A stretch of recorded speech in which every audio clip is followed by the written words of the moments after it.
Astrônomos estimam que o diâmetro do universo observável passa de 90 bilhões de anos-luz. Isso é mais do que 800 bilhões de trilhões de quilômetros de uma ponta do cosmos à outra.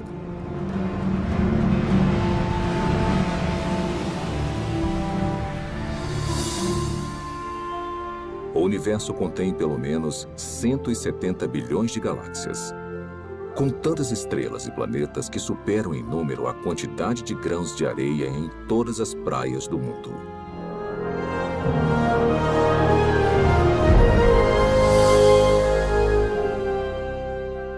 Dentro deste oceano cósmico, uma esfera de água e rochas é lar para mais de 8 milhões de espécies de organismos vivos. Esta realidade inspirou inúmeras especulações, incontáveis teorias e uma pergunta muito intrigante.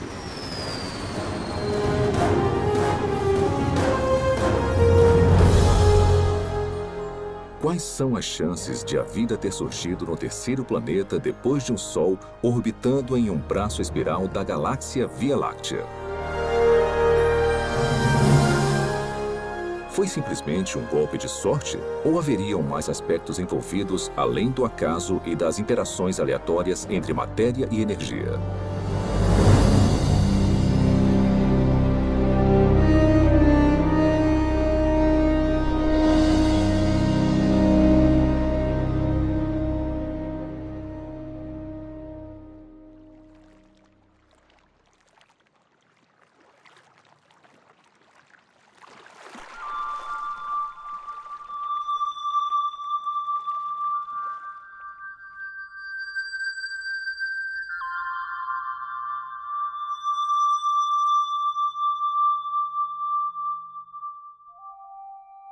Sendo os habitantes humanos da Terra, é fácil subestimarmos a vida. Na verdade, somos mimados por uma abundância.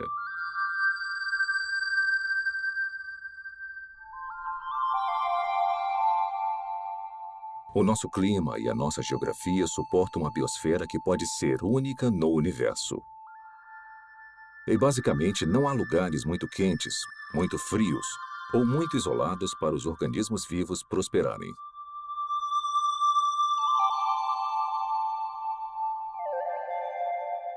Dentre essa diversidade espetacular, talvez o maior desafio já encarado pela ciência ecoe de todo inseto, sequoia e baleia.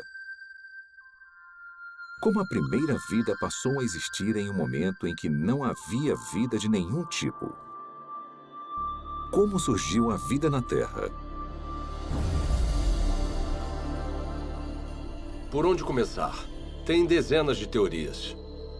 E dá para perceber que tem uma grande diversidade de pontos de vistas, e muitos são mutuamente contraditórios.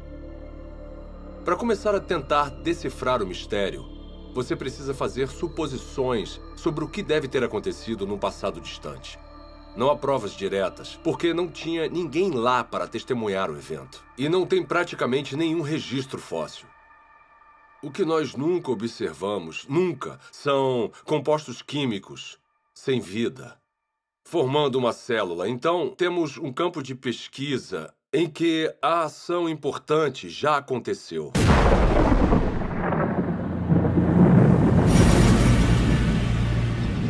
A história primordial da Terra é, de fato, uma narrativa incompleta. Mas apesar da ausência de provas físicas, a maioria dos cientistas acredita que a vida se originou quando a energia atingiu substâncias inorgânicas nos oceanos, crosta e atmosfera do planeta, para criar os componentes básicos para a primeira célula autorreplicante. Ao pensar na origem da vida, as regras, e não digo da própria ciência, mas da filosofia subjacente, as regras dizem que para resolver o problema, você pode usar matéria, energia, lei natural, irregularidades naturais e processos do acaso. Mas o seu kit de ferramentas acaba aí. O que você não pode usar, de acordo com as regras, as ditas regras da ciência, é mente ou inteligência. Se tivermos que dar um nome a essa posição, não tem um nome melhor do que materialismo científico. Uma filosofia que diz que a única explicação aceitável deve ser dada com base na matéria e na energia. E se você não consegue resolver o problema com essas ferramentas, você não pode mudar as regras. Então, partindo dessa perspectiva, como a vida se originou a partir de apenas matéria e energia? Agora, tenta resolver o problema. Como construir uma célula? Toda vida que já existiu na Terra é composta de células. E os indícios para sua origem estão entrelaçados em uma rede de máquinas moleculares.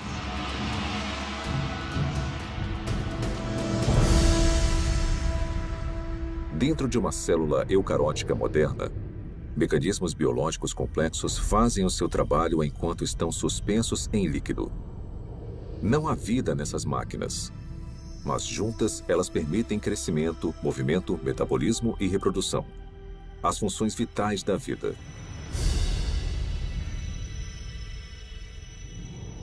Cada componente dessa fábrica celular é feito de grandes moléculas compostas, e as mais numerosas são as proteínas. Com funções modernas, as proteínas foram projetadas para desenrolar e copiar informação genética em uma cadeia de DNA. Desencadear reações químicas com formatos encaixáveis. Controlar a passagem de eletrólitos e nutrientes pela membrana celular. Tipo de proteína, cinesina. E carregar recipientes cheios de carga por andaimes, também feitos de proteína, que se montam sozinhos e vão até os lugares necessários da célula. Ampliado 500.000 vezes, um glóbulo vermelho contém 280 milhões de proteínas hemoglobinas, cada uma com a função de carregar oxigênio. Isolando uma delas, descobrimos que cada proteína é feita de centenas de moléculas menores chamadas aminoácidos. São encontrados 20 tipos diferentes de aminoácidos em organismos vivos. A estrutura química distinta de cada molécula permite a formação de mais de 100.000 tipos diferentes de proteínas. A construção começa quando aminoácidos selecionados são organizados em uma cadeia. É um processo que costuma ser comparado à organização de letras do alfabeto em palavras e frases com significado. Se esses componentes tiverem a sequência correta, a cadeia se dobra em uma proteína pronta para cumprir a sua função dentro da célula.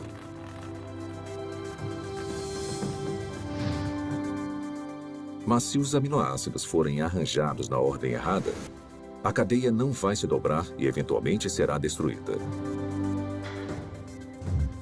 A célula viva mais simples contém pelo menos 300 tipos diferentes de proteínas e o mecanismo biológico necessário para crescer, se reproduzir, converter energia, guardar e processar informação genética e proteger os seus conteúdos do mundo externo. Componentes e funções similares também seriam necessários na primeira célula viva. Agora vamos aplicar essa química básica a uma teoria familiar para a origem da vida. Os cientistas especulam há muito tempo sobre oceanos primordiais cheios de aminoácidos que flutuavam como carrinhos de bate-bate. Talvez algumas dessas colisões aleatórias tenham produzido uma cadeia longa o suficiente para se dobrar em uma proteína. Depois, mais aminoácidos se juntaram a mais cadeias que se dobraram em ainda mais proteínas. Simultaneamente, outras moléculas complexas, incluindo ácidos nucleicos, gorduras e açúcares, também se juntaram para formar componentes essenciais. Então, sem previdência ou direção, a combinação certa de moléculas se juntou de alguma forma nessa sopa química para formar uma membrana que envolvia todas as máquinas específicas necessárias para uma célula autorreplicante. E pronto! Vida a partir de uma matéria não viva. Tudo parece tão plausível. O problema é que, na Terra primitiva, a complexidade interna necessária para sobreviver seria enorme. Porque a vida, como a conhecemos, é caracterizada por máquinas celulares e muitas delas. E se você tirar esse hardware essencial, a célula deixa de existir. Porque chega um momento em que ela não consegue se simplificar mais e ainda existir. Uma simplificação maior seria a morte. Costumamos ouvir críticas como: você não pode projetar a biologia celular moderna no passado. Porque o que quer que tenha sido a primeira célula, ela era mais simples do que o que vemos hoje. Tudo bem, eu posso entender isso como uma premissa. Descreva então a primeira célula. Membrana celular. Para ser a célula viva, você precisa de uma barreira, uma membrana que a proteja do resto do ambiente. Essa membrana precisa permitir seletivamente a passagem de nutrientes específicos e matérias-primas necessários para combustível e energia. Você também vai guardar grandes quantidades de informação genética em cadeias de espiral de DNA. Essas instruções detalhadas para a vida são copiadas com uma precisão notável. Então, em fábricas chamadas ribossomos, essa informação é convertida em cadeias de aminoácidos e proteínas. Replicação celular. Por fim, você vai estar equipado com tudo o que precisa para reproduzir as gerações futuras de células. Essas funções básicas são realizadas por todos os seres vivos. São, de certa forma, características do que significa estar vivo. Então, seja uma célula do passado, uma célula bem simples, ou uma célula mais complicada de hoje em dia, não faz diferença, ela vai precisar realizar essas funções. Grande parte dos químicos acredita, assim como eu, que a vida surgiu espontaneamente, a partir da mistura de moléculas na terra prebiótica. Como? Eu nem imagino. George Whiteside, químico, Universidade Harvard. Apesar dos assombrosos obstáculos, a noção de que componentes químicos básicos se organizaram para formar uma célula viva é sugerida no mínimo 150 anos. Em 1871, Charles Darwin escreveu uma carta na qual descreveu um pequeno lago morno com todos os componentes químicos certos para criar a vida. Meio século depois, o bioquímico russo Alexander Oparin expandiu as ideias de Darwin. Em seu livro A Origem da Vida, ele teorizou sobre uma sopa primordial e uma progressão gradual de uma química simples até uma célula viva. Então, em 1952, essa hipótese foi testada. Stanley Miller, um aluno de pós-graduação da Universidade de Chicago, tentou determinar se uma química simples poderia produzir componentes reais de vida. O jovem cientista construiu um equipamento de vidro para simular o ciclo de água antigo e o encheu com uma mistura de gases que supostamente compunham a atmosfera da Terra primitiva. Miller aqueceu os componentes e atingiu os gases com descargas elétricas. Faíscas elétricas para desencadear uma reação. Poucos dias depois, um lodo parecido com piche se formou no vidro. Nele, Miller identificou 4 dos 20 aminoácidos encontrados em proteínas. Pela primeira vez, sob condições supostamente naturais, moléculas cruciais para a vida foram geradas a partir de matéria e energia.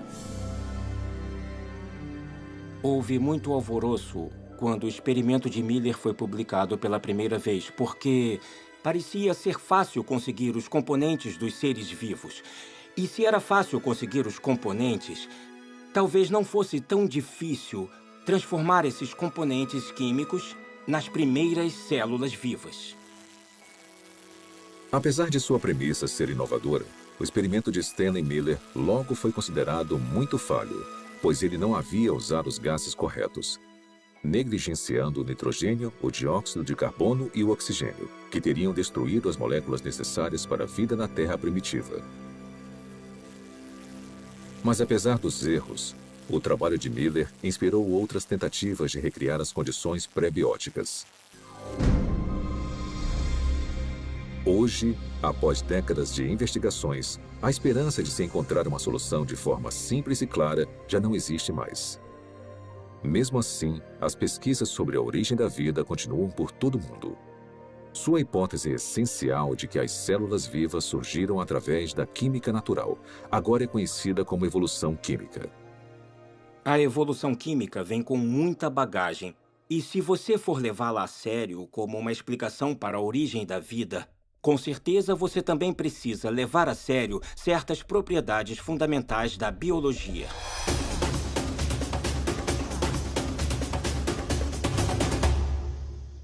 As moléculas envolvidas na vida não têm inteligência, não têm previdência. Elas não têm como saber o que precisam fazer depois para então conseguirem se transformar em química orgânica.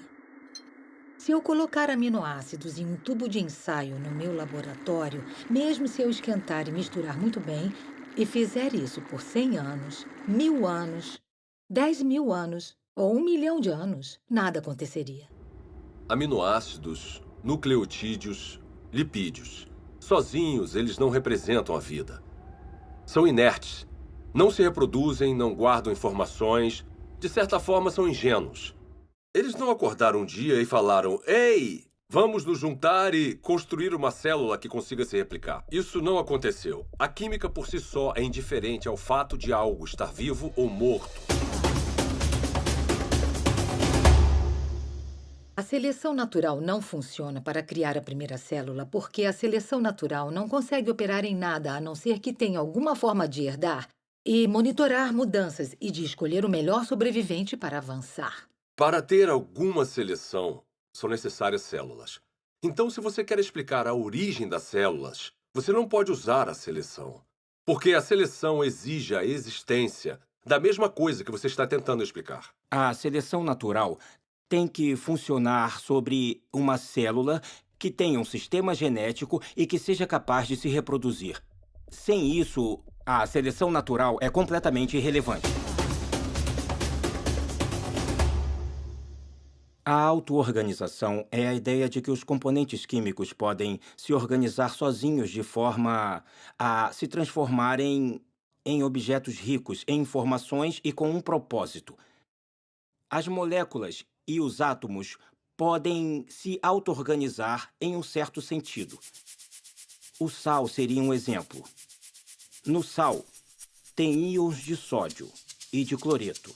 E eles interagem uns com os outros porque têm cargas positivas e negativas. Então, essa afinidade natural leva à formação de cloreto de sódio, cloreto de sódio, cloreto de sódio, que pode se compactar de uma forma estereotipada para criar um cristal. Os cristais de sal são a mesma coisa, repetida várias e várias vezes. Se um cristal de sal fosse um livro, seria um livro com uma palavra só. Geometrias com repetições regulares como essa não carregam um tipo certo de informação. Informação que você precisaria para criar uma proteína. A sequência que vemos em uma proteína é altamente irregular. Não tem como prever qual vai ser o próximo aminoácido com base nos que já apareceram. Então, a auto-organização que nós observamos no mundo natural é o tipo de processo errado para a construção das estruturas ricas em informações dos seres vivos. Quando você elimina a seleção natural e a auto-organização e percebe que as moléculas não têm a habilidade de pensar ou se programar de forma alguma, o acaso volta à questão. E os cientistas odeiam o acaso como explicação para a origem da vida. Acaso? Por que o acaso é uma opção tão insatisfatória? Talvez porque muitos analistas fizeram as contas e entendem a grande improbabilidade de sucesso.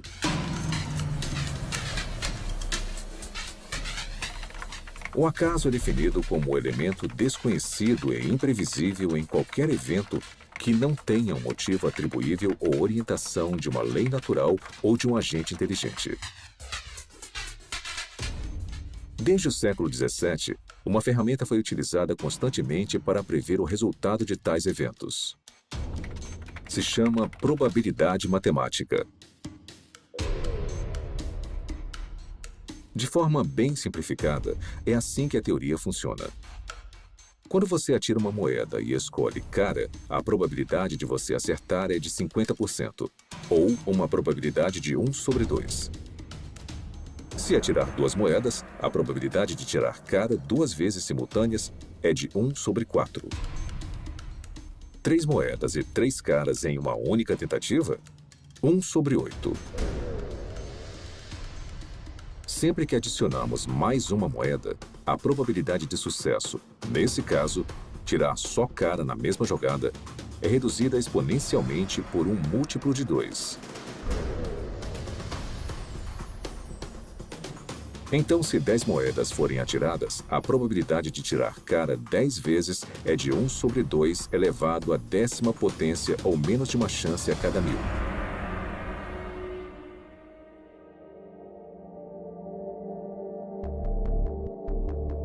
Quando aplicado à origem da vida e à formação aleatória de grandes biomoléculas, a teoria da probabilidade esclarece as limitações do acaso como um agente criativo na Terra primordial. Por exemplo, quais são as chances de uma única proteína se formar exclusivamente através das interações às cegas da química? O nosso alvo é uma molécula menor do que a média, composta de 150 aminoácidos alinhados para garantir uma cadeia dobrada. Os pesquisadores calcularam que, na Terra antiga, a probabilidade de sucesso era de 1 sobre 10 elevado à 164ª potência. Ou seja, uma cadeia de proteína corretamente sequenciada a cada 100 milhões de trilhões de trilhões de trilhões de trilhões de trilhões de trilhões de trilhões de trilhões de trilhões de trilhões de trilhões de trilhões de trilhões de tentativas fracassadas. Mas apesar dessa grande improbabilidade, alguns teóricos argumentam que, com tempo suficiente, qualquer coisa é possível. Está bem? Vamos tentar a validade dessa opinião. Vamos começar estabelecendo um ambiente ideal para a evolução química. Um mundo imaginário que dará ao acaso toda a oportunidade de sucesso. Primeiro, vamos lotar os oceanos de aminoácidos. Ou seja, todos os átomos na Terra, incluindo todo o suprimento de carbono, nitrogênio, oxigênio, hidrogênio e enxofre, estão disponíveis para formar 10 elevado à 41ª potência de conjuntos completos dos 20 tipos de aminoácidos usados na criação de proteínas. Depois vamos alterar as leis da natureza para proteger esses componentes dos raios de luz ultravioleta destruidores e da contaminação química na sopa primordial. Agora vamos deixar a química agir para ver o que acontece.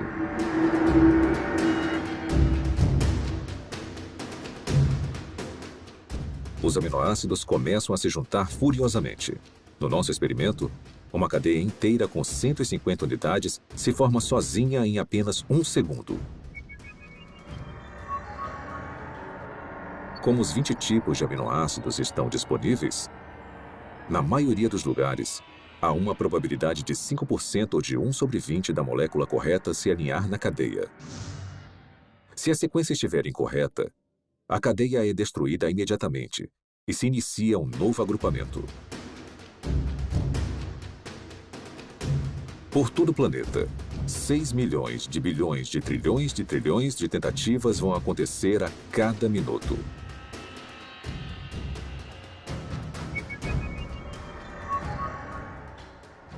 Ou seja, em 4,6 bilhões de anos, a idade mais antiga estimada da Terra, o número de cadeias que não se dobram vai passar de 10 elevado à 58ª potência.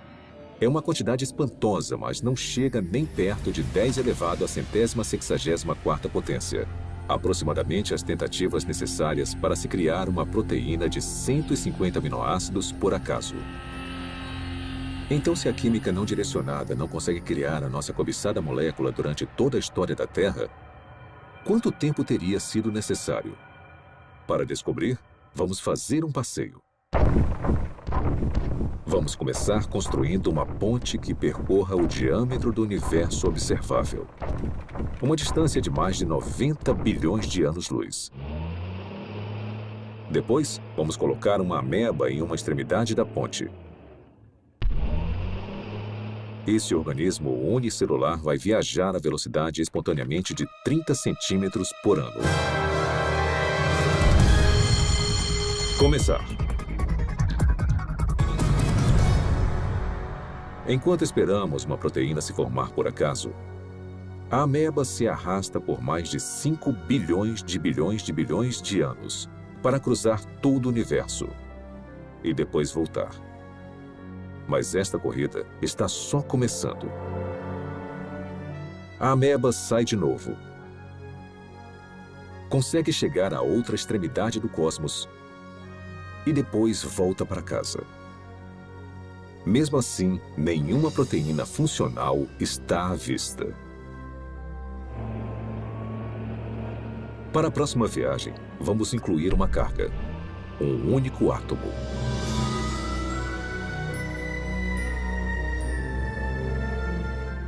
Após percorrer lentamente mais de 800 bilhões de trilhões de quilômetros, a ameba deixa a carga e volta para pegar mais. Será que ela vai voltar antes da nossa proteína sortuda se formar? Com certeza. Na verdade, ela vai fazer mais 10 viagens completas. Depois 20, 100, 1000. E ainda não há nenhum sinal de uma molécula utilizável. A ameba continua fazendo viagens completas até carregar todo o átomo da Terra. Depois, todos os átomos do nosso sistema solar. Depois, todo o planeta e estrela da Via Láctea. Um átomo por vez. Na verdade, enquanto esperamos uma proteína se formar sozinha, a ameba tem tanto tempo que, se movendo apenas 30 centímetros por ano e carregando um átomo por viagem, ela vai transportar todo o universo, mais de 56 milhões de vezes. É esse o tempo que demoraria para o acaso criar uma proteína funcional. Suponhamos que, contra todas as probabilidades, a evolução química tenha produzido uma única proteína funcional. Haveria vida? Não. Haveria uma proteína. Um arranjo sem vida de aminoácidos. A célula viva mais simples que conhecemos tem mais de 300 proteínas diferentes. Mas as proteínas são só uma parte da história quando pensamos em uma célula de verdade. Lembre-se, são necessários carboidratos, açúcares complexos, ácidos nucleicos, DNA e RNA, lipídios e uma grande variedade de compostos químicos diferentes que vão constituir conjuntamente a vida. Todos esses componentes precisam ser reunidos no mesmo microambiente, no mesmo momento. Cada componente químico precisa, então, ser reunido e organizado na rede de máquinas moleculares que vão controlar todas as facetas da vida. Se nós conseguirmos entender toda a dificuldade de produzir uma máquina molecular usando nada além de átomos e energia, vemos que há um grande problema, porque quando temos uma máquina molecular, não temos um ser vivo. Essas máquinas moleculares precisam de outras máquinas moleculares. E mesmo se a natureza fosse capaz de produzir todas as máquinas moleculares necessárias, não seria o suficiente. Todas elas precisariam estar juntas em um espaço pequeno envolvido por uma membrana que chamamos de célula. Pelo meu conhecimento do que é necessário para se criar uma célula, tudo tem que acontecer na mesma hora. Não pode acontecer uma parte por vez, porque tudo trabalha junto em um loop causal. O mais alto nível de organização transcende as partes. A organização espacial na célula exige que as moléculas estejam no lugar certo na hora certa. O DNA é copiado para o RNA. A polimerase que faz a cópia precisa encontrar o lugar certo no DNA para começar a copiar. O RNA precisa se ligar de alguma forma aos ribossomos, que precisam estar em um lugar específico, e então as proteínas criadas precisam ir a um outro lugar específico. Isto é muita coisa para ser explicada pelo acaso. A probabilidade de eles estarem no mesmo espaço ao mesmo tempo se torna mais do que inimaginável. E a probabilidade deles estarem cercados por uma membrana, assim como uma célula, é basicamente impossível. Tirando o acaso da questão, a busca por uma explicação materialista viável seguiu em várias direções. As teorias incluem superfícies de argila com rachaduras, para onde as moléculas orgânicas poderiam ser atraídas e alinhadas em cadeias de ácidos nucleicos e aminoácidos. Fontes hidrotermais no fundo do mar, que expeliam componentes químicos de caldeirões subaquáticos aquecidos a centenas de graus. E oceanos primordiais cheios de RNA. Uma molécula versátil, capaz de armazenar e replicar informação genética, teoricamente sem a ajuda do DNA ou de proteínas. Propostas como essas causaram um interesse considerável.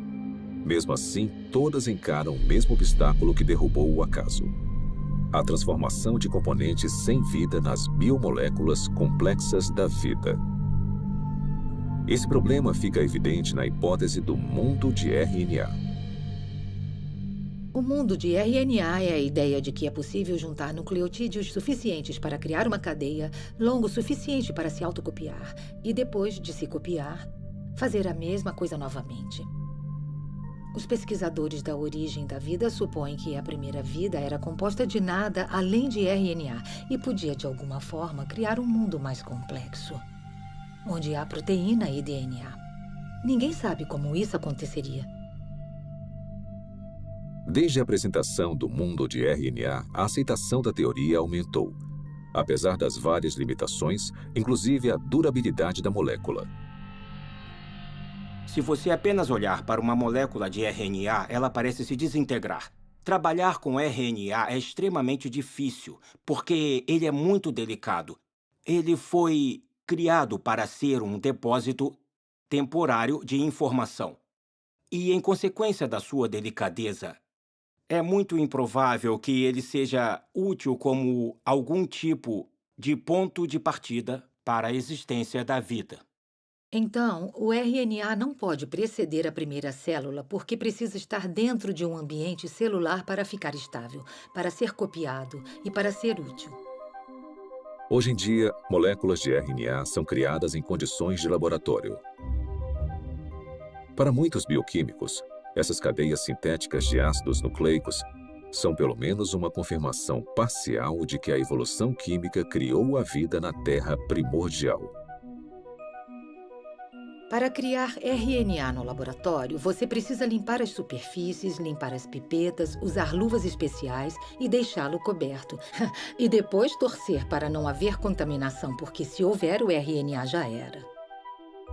Depois, você precisa resolver o problema do sequenciamento. Então, você precisa de cientistas trabalhando duro para sequenciar o RNA, tentar combinações diferentes e encontrar uma que possa se copiar. Depois, você precisa ter uma cadeia complicada de RNA, que consiga funcionar como a herança e como a enzima no sistema. E as maiores mentes do mundo estão trabalhando nisso, mas ainda não conseguiram resolver o problema. Refletindo sobre a origem da vida e as implicações do RNA sintético, o químico Robert Shapiro observou: a falha nesse tipo de pesquisa não é a química. A falha é a lógica de que o controle experimental de um laboratório moderno estaria disponível na Terra primordial. Na verdade, as chances contra o RNA se formar sozinho são astronômicas.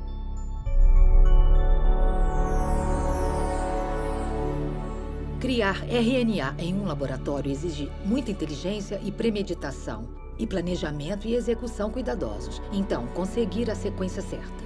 Sem consciência, sem intenção, não vai acontecer. A probabilidade da evolução química é ainda mais enfraquecida pela composição da sopa primordial. Se a sopa primordial tiver existido, ela teria sido um grande caos quimicamente. Há vários tipos de reações cruzadas opostas que teriam acontecido na Terra primordial e que interfeririam com a química que você deseja. Ou seja, moléculas que não são utilizadas pelos seres vivos e que são prejudiciais aos seres vivos. As condições na Terra primordial eram hostis à vida, eram hostis à formação dos tipos de ligações necessárias para criar moléculas biológicas. E foi aí que surgiu um grande problema.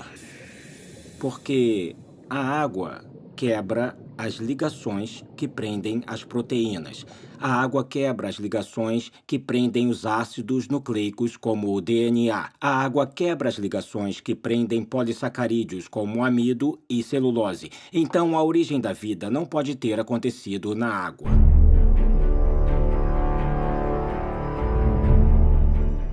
Encarando desafios intransponíveis na Terra, alguns cientistas expandiram as fronteiras de suas buscas. Em 1976, o biólogo vencedor do Prêmio Nobel, Francis Crick, propôs uma alternativa radical para a origem da vida. Crick sugeriu que o nosso planeta foi semeado com organismos microscópicos, que foram transportados de outra parte do universo, por uma civilização alienígena. Essa teoria é chamada de panspermia.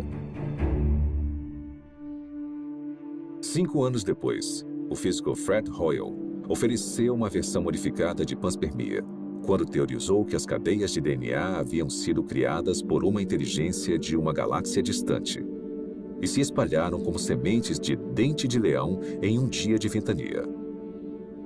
Parte desse material genético chegou na Terra. Outra versão da teoria, popularizada pela Rocha de Marte, um meteorito descoberto na Antártida, afirma que micróbios evoluíram em outro lugar da galáxia e vieram até a Terra, em cometas e asteroides. De alguma forma, podemos falar que a panspermia é um abandono da ciência, porque ela coloca o problema além da examinação.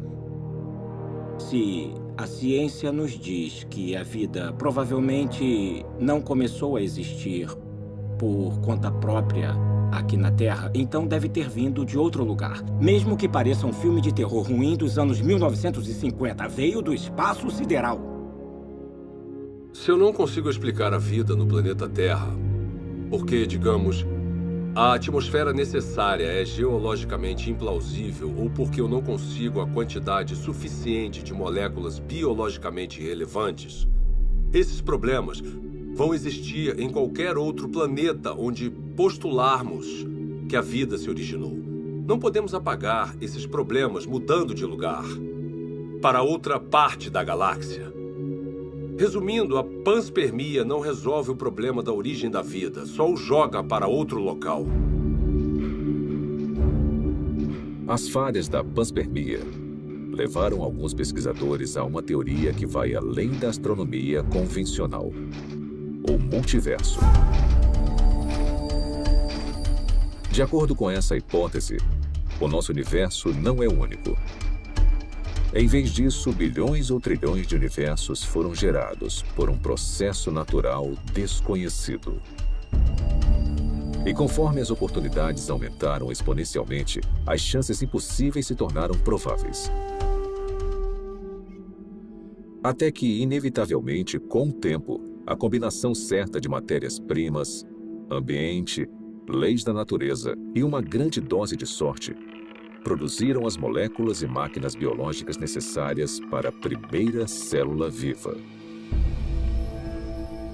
Em outras palavras, em um vasto e teórico oceano de universos, alguém tinha que ganhar a loteria cósmica, e fomos nós. Quando eu leio algum livro sobre a origem da vida que considera alguma proposta para a formação, como digamos, de RNA ou proteínas, e até o autor admite que é quimicamente implausível, eu me pergunto como ele se meteu nesse pepino. Propor um caminho implausível para uma coisa que, para o mundo todo, parece ser planejada. Será que o materialismo científico é provavelmente falso? Ele se meteu nisso porque uma filosofia disse a ele. É a única resposta aceitável. E nesse impasse, eu quero falar ao autor, olha, você sabe que é implausível, eu sei que é implausível. O motivo de ter chegado até aqui, parado na beira desse penhasco que cai na implausibilidade, é porque bem lá atrás, você decidiu que só uma explicação materialista faria sentido. Quantas explicações diferentes e fracassadas dentro da caixa materialista nós precisamos ter antes de decidir que talvez precisemos sair agora dessa caixa. Talvez precisemos de outro tipo de explicação. Quando analisamos as várias teorias científicas, teorias da física, teorias da química, teorias sobre a formação de estrelas, essas teorias são sobre o mundo lá fora. Mas quando falamos sobre a origem da vida, estamos falando de uma teoria que nos envolve. O lugar de onde viemos, nossas origens definitivas, nossas visões de mundo, nossas filosofias, nossa ciência, tudo está ligado. E isso separa a pergunta sobre a origem da vida de todas as outras perguntas na ciência. A ciência natural não está desconectada de tudo o que sabemos ou acreditamos sobre o mundo. Então, uma pergunta limitada e aparentemente técnica, como o RNA surgiu, pode acabar se ligando no tecido da realidade. É uma pergunta muito diferente, como, será que Deus existe? Deus é possível? É possível que Deus seja real? Se a vida, com toda a sua riqueza, não surgiu através de um processo estritamente físico ou natural, precisamos ter indícios disso. E eu acho que a origem da vida é o ponto central em que muita coisa acaba mudando. Eu olho para a natureza como um ser humano curioso e me pergunto, na minha visão, quais são os indicadores normais de inteligência? Eu os vejo na vida? E a resposta é, sim, em abundância. O que vemos nos sistemas biológicos é maravilhoso, é lindo, é elegante e quanto mais aprendemos sobre biologia, mais óbvio é o design. Quando eu comecei a me envolver com o design inteligente, tinha gente postando coisas na internet e falando: eu me formei no MIT e fui para a Universidade de Washington e pós-doutorado em Harvard. E elas falavam coisas como, ela era inteligente. O que aconteceu? Na verdade, o materialismo coloca vendas nos olhos da ciência e nós deixamos passar o que é mais significativo no mundo. Então, esse é um ótimo momento para ser uma cientista, porque nós temos a oportunidade de ver as coisas com novos olhos. A inteligência é extremamente útil como uma forma de explicar a origem da vida que realmente faça sentido com o que observamos na natureza. A natureza parece ter sido criada. A vida pode ter sido criada. O design, a inteligência explicam as coisas como toda a informação que vemos dentro de uma célula. Não tem nada de mágico nos seres vivos. Eu sou um cientista, eu não acredito em mágica. Eu acredito em mecanismos e causas que são suficientes para atingir o fenômeno que eu observo. A inteligência é suficiente. A inteligência é necessária. Portanto, a inteligência é a conclusão na qual eu chego.